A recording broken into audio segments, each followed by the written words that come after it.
Hello everyone and welcome to another new video. In today's video, I'm going to show you how to add a table in Notion, and it's pretty simple.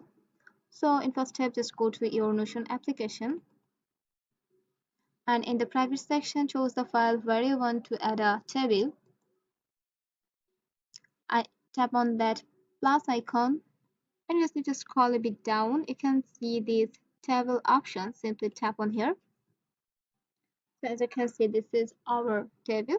And if you simply tap on this right side plus icon, your table will be expand.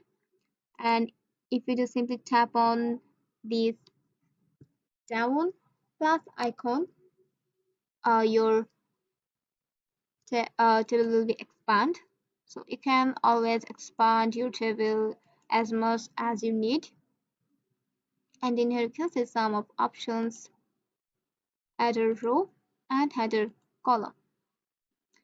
And here you can see options which is fill table page width.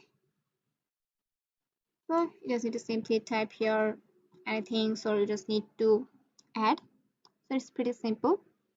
And that's all for today's video. Hope this video find you helpful. Let me know in the comment sections if you have any confusion. Don't forget to like and subscribe this channel for more tips and tricks.